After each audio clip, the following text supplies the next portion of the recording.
Hey everyone, let's just dive right into this explainer. Today we're taking a really profound, grounding look at something that, honestly, leaves zero physical marks, yet somehow changes us at a cellular level. We're talking about the biology of surviving verbal abuse, the invisible impact of chronic criticism.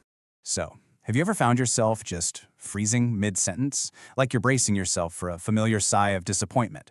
Or maybe making a tiny, literally insignificant choice suddenly feels physically heavy, like you're trying to lift weights with your bare hands?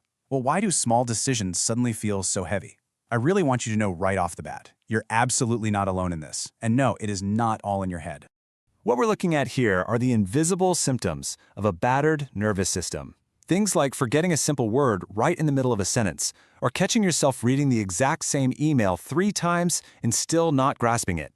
Maybe it's apologizing before you even start speaking, flinching if someone raises their voice, or just constantly second-guessing every choice you make. You see, words kind of live inside the nervous system way after the voice that spoke them has left the room.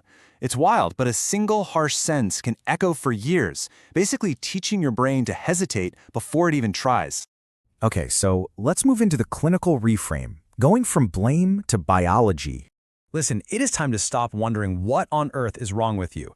If you've lived with constant criticism for so long that shrinking just feels normal, society, and honestly maybe even you yourself, might label this a personality flaw. But the clinical reality, it is a trauma response. You haven't lost your personality, it's just that your nervous system has been battered into a chronic state of hiding. We really need to drop the burden of blame right here, right now. I absolutely love this quote. What looks like a new personality is often just a collection of survival strategies designed to reduce pain. Think about that for a second. Your body is still guarding a wound that never actually had permission to heal. It's actively working to protect you, not expressing who you truly are underneath it all. Next up, the neuroscience breakdown. Let's look at what actually happens beneath the skin. To really grasp why chronic verbal abuse changes us, we've got to understand that the brain treats it as a literal biological danger, like an actual physical threat. Every single time you're yelled at or mocked, your amygdala, which is basically your brain's alarm center, switches on. It just floods your body with cortisol and adrenaline. And under chronic stress, that alarm never really turns off. This constant active state severely suppresses your prefrontal cortex. That's the area in charge of focus and making decisions. And meanwhile, your hippocampus, which is your memory storage, actually starts struggling to lock away information properly. So yeah, your executive functions are quite literally being hijacked by survival chemicals.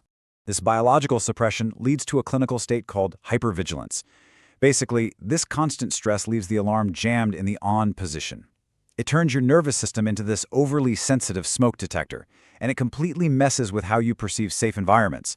Suddenly, a totally neutral comment sounds like a harsh accusation, or a simple raised eyebrow feels like a direct, immediate threat to your safety. So, where does this come from? Let's dive into the origin story, the everyday masks of abuse. The thing is, trauma doesn't always show up as some massive, unmistakable disaster. A lot of times, it's totally disguised in ordinary conversations. Chronic verbal abuse usually wears 3 main masks: degrading and labeling, sarcasm disguised as humor, and emotional invalidation. These are those quiet, daily drops of water that eventually just wear right through the stone. Let's break down that first mask, degrading and labeling. When you hear things like you never do anything right or you're just so stupid over and over again, it leads to what's called learned helplessness. This is this incredibly heavy condition where putting in any effort feels completely pointless, mainly because failure feels like it's pre-written into your actual identity. Over time, this kind of biological conditioning literally trains your brain to just throw in the towel and give up. Then there's the second mask, which is weaponized sarcasm. Jokes that always aim at the exact same wound, that's not humor. Those are weapons with a friendly handle. This is what happens when someone repeatedly exposes your deepest insecurities, gets a laugh at your expense, and then tells you, hey, just relax, I'm kidding. Honestly, it's a covert attack on your nervous system. Now, when you mix those first 2 masks with the third one, emotional invalidation, where your sadness or burnout is just constantly dismissed, you have to survive. And you do that by falling into one of these common trauma responses. You might fight defensively, flee from relationships entirely, freeze up at simple tasks, or go into fawning mode. Fawning is essentially when you make yourself smaller, endlessly trying to please everyone around you, just hoping the storm will finally pass. All right, let's get into the good stuff. The Clinical Healing Guide, a biological reset. I really want to make this crystal clear. A nervous system that feels profoundly unsafe cannot simply be talked into calmness using positive thinking. It has to be felt into safety first. So let's walk through these actionable steps. Step 1 is somatic regulation. This is an absolute must because it physically pulls your body out of emergency mode. Doing a simple 4 to 6 breathing pattern or even just splashing cold water on your face literally acts as a biological reset button. Once the body actually calms down, you can move to step 2, naming the abuse, then step 3, practicing micro-boundaries, and finally, step 4, gently rebuilding an internal resume of small daily wins to prove your own worth. For that second step, we need a serious cognitive reframe. We have to physically change our internal language so it reflects reality.